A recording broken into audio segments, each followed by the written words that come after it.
Hi, guys. Welcome to another episode of Brewing E-commerce. And today I have somebody from a very different side of the world where I live in.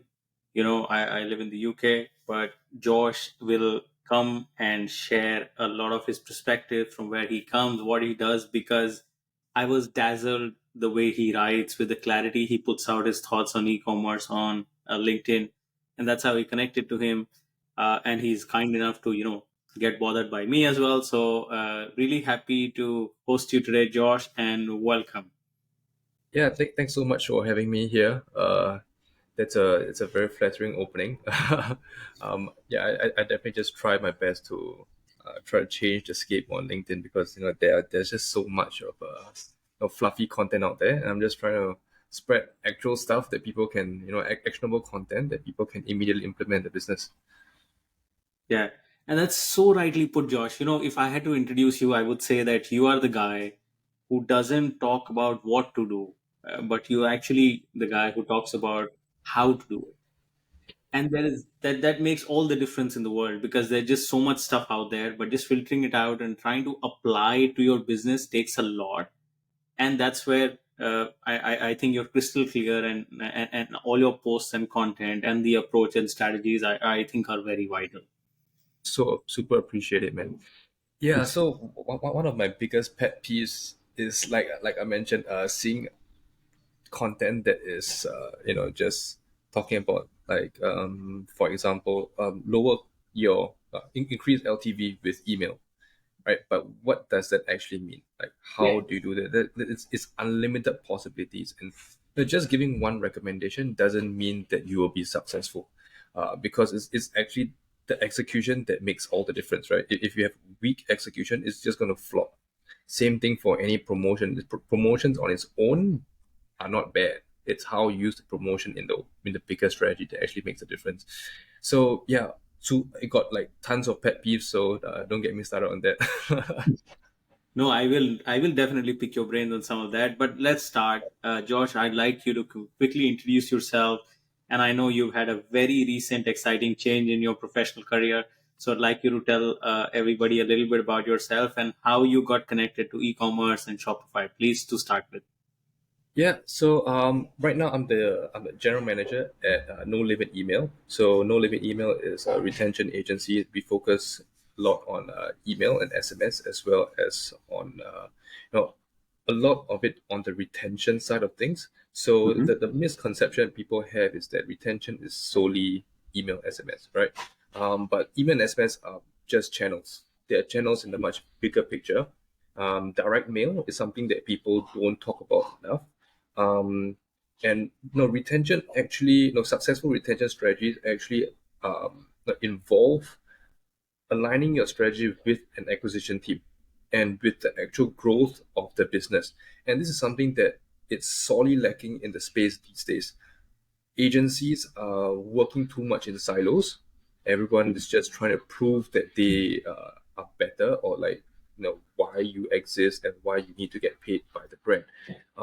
But at NLE, we are deciding that we want to go a much different route. So we are positioning ourselves more on the strategic side of things. That, yeah, sure, we do implementation, we do write copy for emails, we build emails, of course, right? But then we are working very closely with our acquisition team, acquisition partners, whoever the paid media team is on our brands, on our client side, we work directly with them, so that there is a clear handoff between the acquisition and the retention side. One of the biggest issues right now is that there is lack of transparency, right? So there's two completely different strategies that are going on at any one point in time. And we see that very clearly with traffic ending up on the website, and then the media team is tracking conversions. But what type of conversions, like how, right? And then the email team picks it up with a welcome flow, or with a pop-up. But what does that, where is that coming from? What kind of traffic is it? Um, it's not, nothing is actionable because you don't know. So you're just purely guessing. And there's no feedback loop back from the retention side. So you increase your lifetime value. Okay, cool. But how does that improve your acquisition cost? no one knows, right? Because no one's speaking to each other, and that's exactly what we at NLE know. We are very big on that. That's where we stand, and we stand against silos basically, because we believe that a business is supposed to grow, and if you want to have growth of a business, growth is not stop at revenue. Yeah, yeah. I think it's a very refreshing primer for how agencies and even brands need to kind of think about it, the whole approach, because I understand once you start a brand, you're small, then you grow, then you might have teams in house, and then once you grow a little bit, then you contact an agency, try to get that scale, and there is where you have not done these things before, so it's very difficult for you to understand what is right, what is not, etc., etc., right? So no, that's excellent, Josh, and I think we should have a small clip of this also sharing with different people, because it's all the mindset and strategy that follows the execution, right? If you do that correctly, then you will also always figure things out. So you've been in e-commerce for how long, Josh? I've been in e-commerce for about over 5 years right now. Okay, nice. Um, yeah, before this, I was with another agency, and we were doing on Shopify, so doing web dev as well, so copywriting and all Okay. that kind of stuff. So when I was working there, we were working very closely with paid media agencies as well. So I mean, it's a very good uh, I wouldn't say that I'm specialist at it. I'm actually very much a generalist. But Mhm. the only reason why, and I'm very open to say this, I'm not the best. I'm not the best email marketer. I'm not the best copywriter. I'm not the best anything, right? But I understand the customer journey extremely well, and I empathize with the customer extremely well. I don't understand why this is the case, but once we become marketers, we cannot we completely forget how we shop. And there is just not enough enablement content that goes into any form of communication. Whether it's an ad essentially is a form of communication that is amplified by media, right? By an ad spend behind it. And email is essentially a form of communication in an inbox. Same for an SMS, same for direct mail, same for any kind of marketing channel, essentially, even a website, right?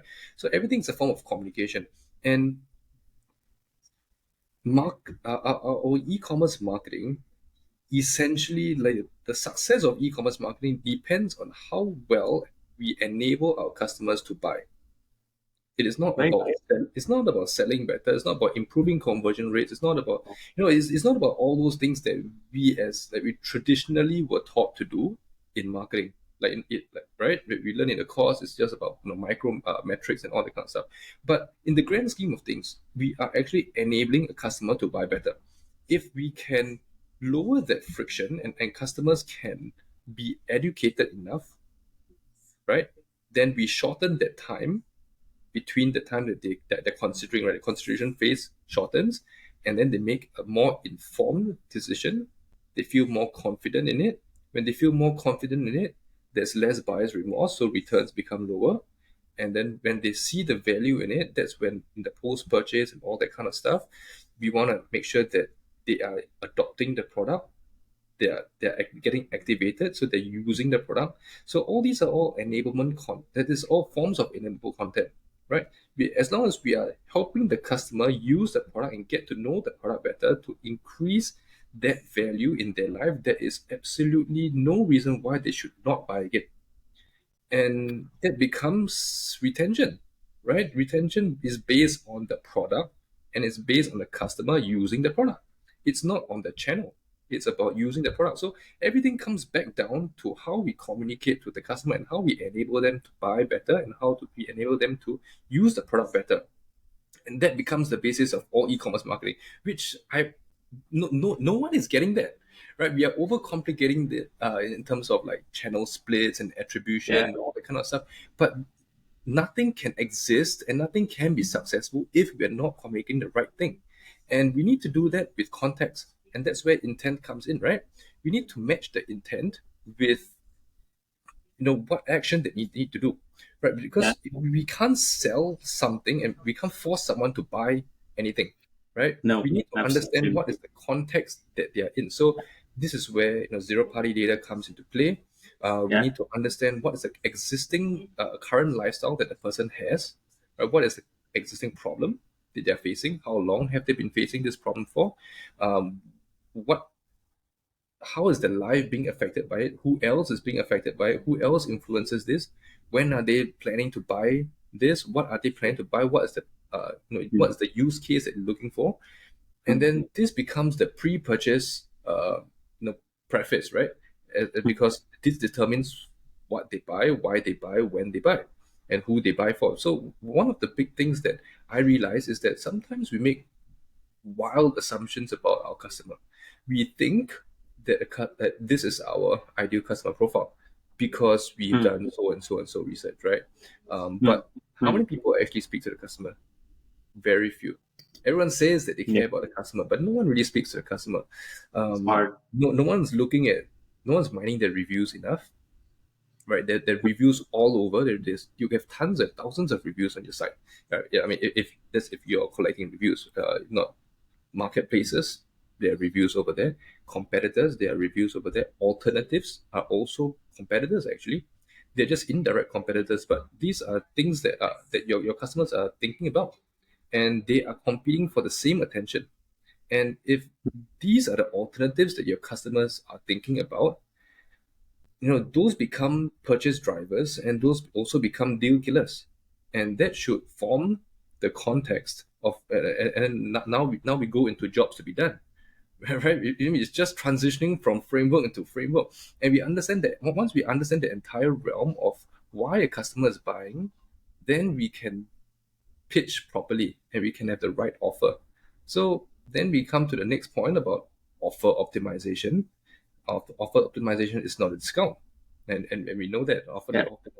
right? A good offer doesn't mean 10% off, 15% off, 20% off. Yeah, money is Yeah. definitely a type of offer, but it's not offer is not discount, right? I love it. I love it. Yeah, Money is so only a type of an offer. It's not the. Yeah, this is amazing. I think everybody in e-commerce globally should listen to this, George. Amazing. yeah, essentially, if you boil everything down to it, right, an offer is a reason to buy. It is just a reason. You can give any reason at all. As long as the reason is good enough, that is an offer. It's just like in a normal context, right? I offer you food. I'm not giving Yeah. you money, right? I'm Yeah. offering you food. This is a reason. Are you hungry? You're hungry, I give you food. And that is Yeah. a reason for you to take this. And Yeah. it's the same. We just move this into a different context, and now we put it into marketing, right? So Yeah. an offer is a reason to buy. So it's just about how good of a reason can you give the customer. And running, like, if let's say we have BFCM coming up, Christmas seasons coming up, and all that kind of stuff. We have these 12 days of Christmas and stuff like that. Yeah. Yeah. Buy one And- get one offers. Those are nice, right? It's cool, but yeah. is that really a good offer? It kind of really depends, right? If you're not framing the right context, and if it's not pertinent to the customer's existing life, Hmm. then you can have 100% off, right? You can give a free Who's gonna product, buy it? and they still Yeah. won't. They still won't buy it because It's there's still just no need for it, and there's no reference to their existing life. So I think understanding what our customer is going through is extremely important, and this is where many agencies and many marketers don't do enough research to understand what is it yeah. that our customer is going through. And because what our customer goes through determines the type of enablement content we have, right? If we understand that customer is thinking about these things, and these are the things that they are looking at in a new product, or Sure. that the thing that they Yeah. are looking at in a solution in general, then Hmm. we can Hmm. frame the right pitch with the right Yeah. copy. So that then now we go into like splits, right? Within the email flow, right? We have based on what they're looking for. Let's say they are looking for anti-aging skincare, Hmm. right? Hmm. There are many reasons for anti-aging skincare. One could be because their friends are all on it. One could be Hmm. because they look at their friends and then they feel inferior. One could be because someone said something about it. One could be maybe because they look at themselves and then they feel lousy about themselves, right? It's a very subtle difference, but it makes a whole lot of difference because the way you approach the Yeah. promotion now, the way you approach the pitch, what you say in it, the angle, the imagery, the creative, everything changes. And Hmm. it's this zero party data that we collect that we can bucket people into segments, right? And then based on these things, we know, hey, if there's a majority of our customers who are or have this, no, look like this kind, and this is what they're thinking about, then this is the type of creative we need to create, right, for our ads. And that's the loop back from retention into acquisition. It's Yeah. pre-purchase zero-party data, post-purchase zero-party data, compile that, make sense of that with your first-party data, whatever you're seeing in your dashboard, you Hmm. confirm that, and then you use that again. And then now it becomes a loop. And it becomes faster and faster, and the way you acquire customers becomes more and more efficient. So when Yeah. you acquire better quality audience, they tend to retain themselves better because now you know that okay, so and so customer has a high lifetime value. They tend to purchase so and so product, right? Hmm. And this is the typical product journey. Okay, Hmm. cool. Create the same product funnel in your ads, right? And then when you can target the same type of people, they come in. There's a lower resistance to purchase, Hmm. so you don't need such long emails anymore. A shorter number of emails, two, three in the welcome series. That's more than enough. Well enough. Yeah. Right. Yeah. Because there's less persuasion required. They are already in market. You've educated them enough. You found the right fit for this thing. And then Yeah. so your acquisition cost goes down, which is great because now you have a shorter payback period. You also have a better LTV to CAC ratio, and you can spend more to acquire a customer. Things work out all because you understood what your customer actually wanted, and you cared about the entire context of this customer journey. Wow. I think you're just shaking up all my ground here. But everything what you're saying is just so much sense, and I can totally see that it's coming from the years of experience of trying to go and do all those mistakes that teach you to go and then do the right things and then put everything orchestrated in an order. So this is gold mine, George. Thank you so much. Yeah, I've been really been struggling to understand why there's a huge disparity between what marketers say and what marketers do. That's just not trying Oh, to not trying to pinpoint anything or say yeah, anything. yeah. There's just a gap It is in. what it is. Yeah, yeah. And the biggest realization here, which again we or me personally, as I've had in the past years now, is traditionally all the platforms and solutions and services which were built, they have always been built on the assumption that when a visitor comes to your website, they are ready to buy. But that's not the case. Right? Right? Like yesterday, again, I wrote a post on LinkedIn, and hardly anybody, responded on it or reacted in it. Was basically that I don't remember when was the last time I went to an e-commerce store and bought something in the same session. If you remember, you come and tell me, because we are not intertwined in the way to think like that, right? It takes, like exactly what you said, you talk about intent, or you talk about understanding what stage they are in the customer behavior or the purchase journey, and then talk to them, because very inherently the online store actually is mimicking our retail experience. The closer we get to that, the closer we are to home, right? Do you agree with this principle philosophy? Um, yes and no. Okay. Because no, most of the time when we click on an ad, we are we might just be curious, right? Yes, true. And that is true. We might not convert on the same day. Hmm. And what I notice is that most people like okay, ask around, ask your friends, ask whoever, right? Most of the Absolutely. time they don't immediately opt in to whatever Yeah. pop up they see, right? They do their research and then they come back on another session, and this could be much later. It could be a week later, it could be a month later, it could be 6 months later, and then when they are ready to buy, they opt in, Yeah. and then Yeah. suddenly we see in our welcome flow that customer purchases within the same day, Yeah. and then people say, yes, my welcome flow is working, right? Welcome flow one is the most important, of course, because people have already done the research. There is a rare minority of people who go through the entire welcome flow and then they decide, or they get persuaded by the welcome flow. That it definitely is a possibility. I've done that as well, but that doesn't really happen most of the time, at least from speaking to people. And I mean, by speaking to people, then it kind of is a true reflection of how people actually buy, right? And even in your reviews, or like, let's say you have post purchase surveys or whatever, and you ask, how did you hear about us? People don't Hmm. remember at all because it's been too long. Maybe it's like Facebook or whatever. And sometimes it's because of top of mind recall, right? They Hmm. just happen to hear about your brand often enough. And that shows the importance of top of funnel content in ads, Yeah. looking at your organic social. Just because organic social doesn't, you cannot directly attribute sales to it, doesn't mean that it's not working. And No, no, absolutely.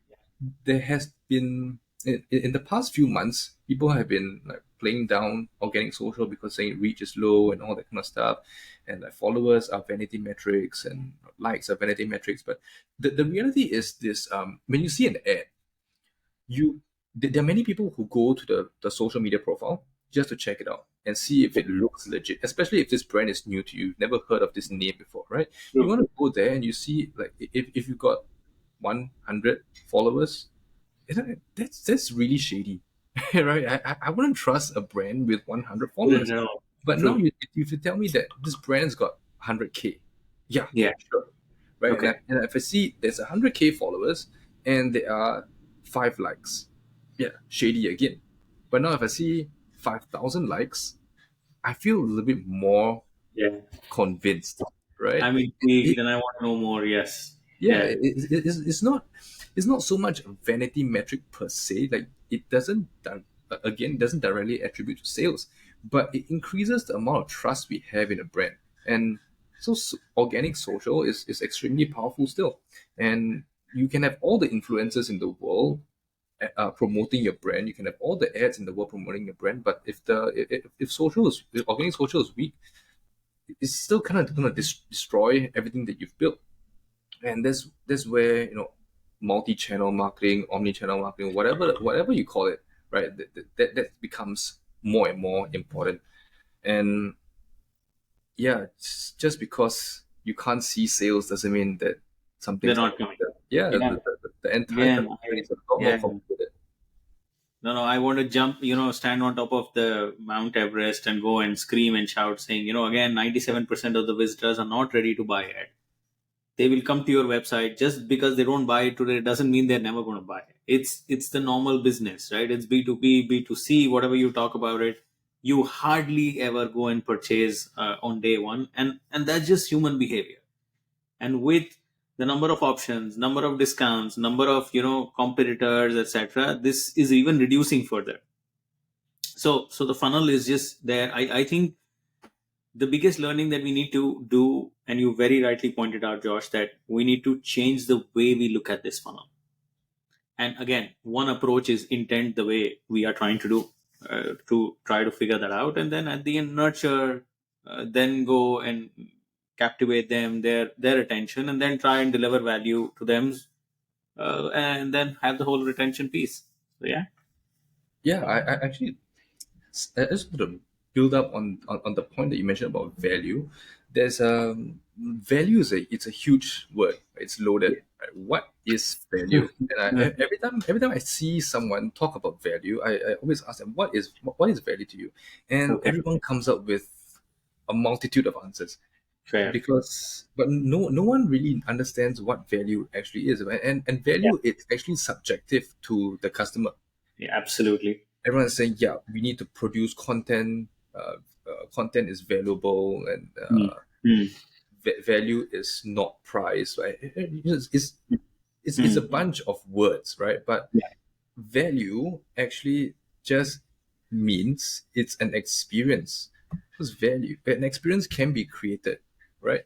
You go to a restaurant, you and it's terrible food, poor Mm. experience. Mm. Good service, great experience, right? Yeah. So Yeah. value Yeah. is an experience in itself.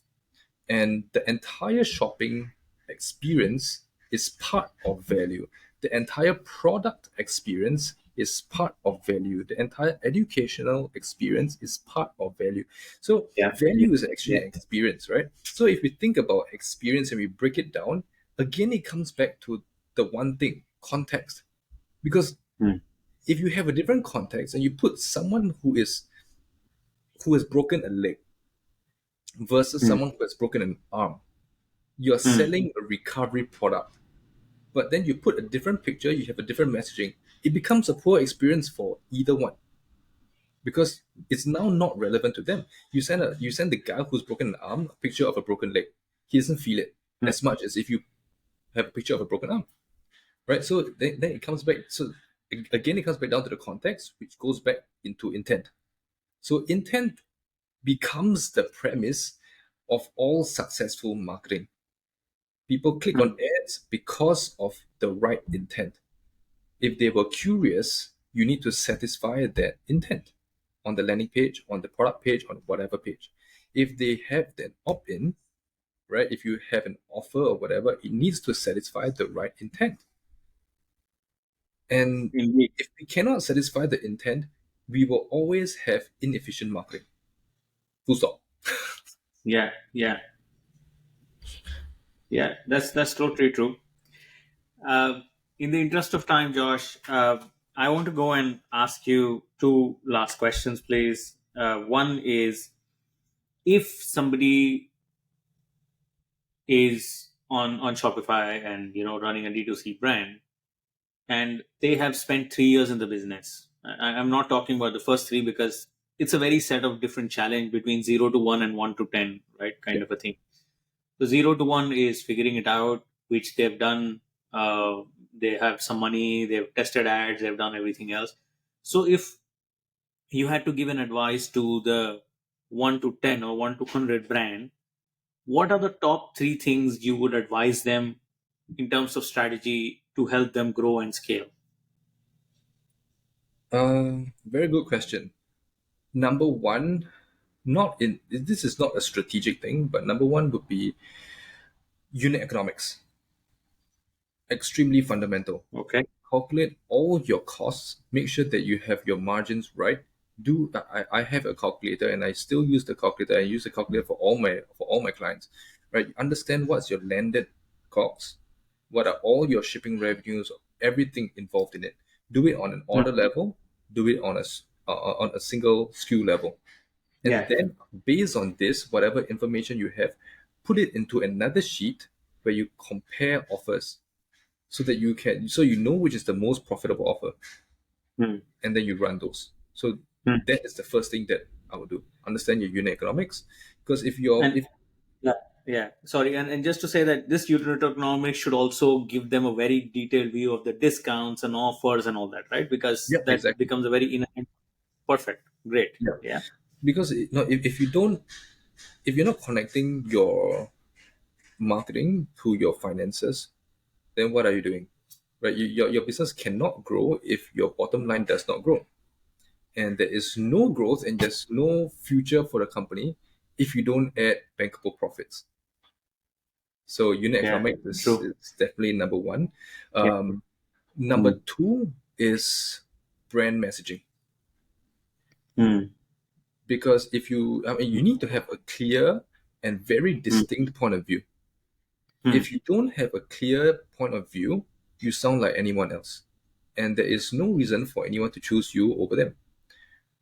So there are always going to be 100 other choices other than you, right? You can be working with a manufacturer today, and tomorrow the manufacturer decides that they want to steal. Start their own. Yeah, Yeah. they start their own thing, and they sell it for 50% cheaper, right? Then Yeah. you lose. So and there's no there's you can and they can say the exact same thing.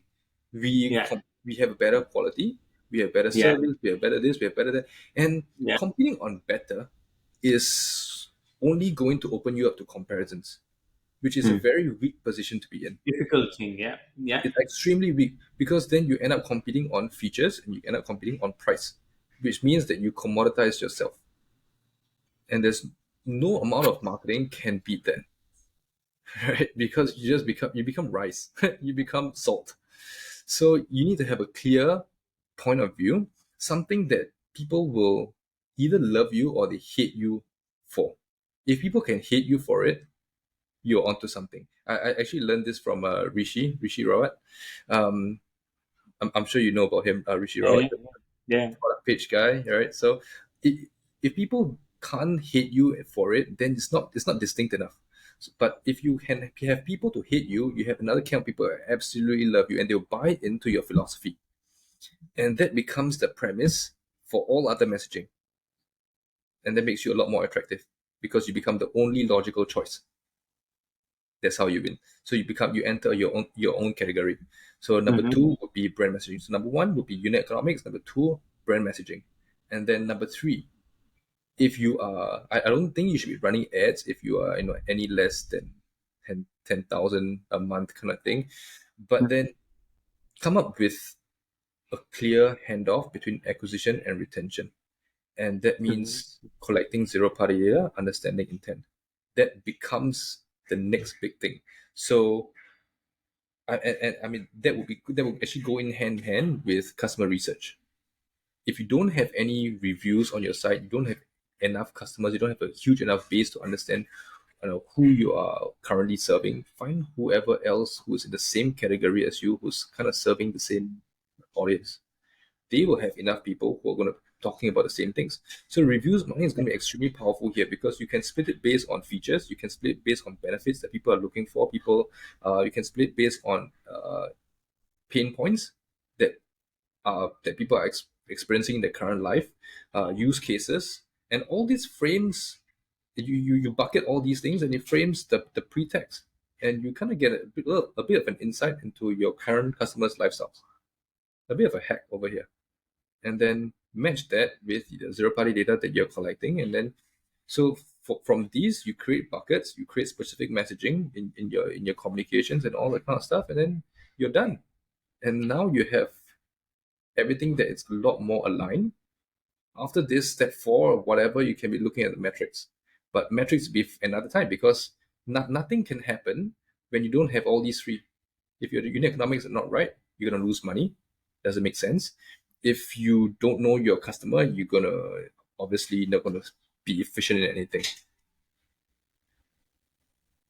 Josh, I have to say, I feel like just flying down to Singapore right now and doing like, buying you beers and stuff like that because this has been brilliant. As in, a lot of people talk, a lot of people share different things, but the way you put them are just, just amazing. And I really hope that everybody who's seen this can, even if learn one thing or implement like one of those strategies to see the value and difference in business, which I'm sure they will. And that is what this all podcast is about. That I get to learn talking to market leaders and industry veterans who've been doing all this for quite some time, and also share the learnings with the community. And the most fun part of it, at least for me in this podcast, Josh, the last question is you have to tell us something that you've never told anybody. Something that I've never told anybody. Yes. It can be a cheeky thing, it can be funny, humorous, something when you were like in a big problem or whatever it is. It's something about you that you don't talk about it too much or you've not told anybody. Uh, Actually, I'm very transparent. I tell people everything. There's nothing that I hide. But one thing that Which people shows. that, Which that, shows. In that fact, there's one thing does that say people, that. that people should know is that I I don't know how to play sports at all. I just so Oh, I go to the gym. I go to the uh-huh. gym very often, Okay. and I make sure that I look like I can play sports, and that's it. Oh, which is good, right? So So okay, yeah, so okay, so that whenever anyone gives me a hockey stick, give me a rugby ball, give me a basketball, give me a soccer ball, I look like I can play it. As long as I dress the right way, I look like I yeah. can play it. I can pass it off. So I can stand there, pose for photos, and I'm done. I'll just sit there and be the water boy. That was super interesting. Yeah, I can build you an amazing retention flow. Yeah, but I'm not gonna play the game for you. Well, that is amazing, Josh. Yeah, exactly. And that's actually one of the reasons why I buy into Rich Wallet. I buy into Modern Fuel, that Modern Uh-huh. Fuel with the bolt action pens, and I buy into Timberland and Rich Six belts. I like Okay. this rugged lifestyle, but I'm not rugged. I just like to look like I am. So I look more manly than I actually am. Again, Josh, thank you so much. It was an absolute pleasure hosting you today, and the amount of learning and the amount of thought process that you've kind of put into my head also makes me think so much that how can I implement this in Kui, right? How can we better the platform for the end users? How can we use intent in a much more better way with social proof and all the other things, etc.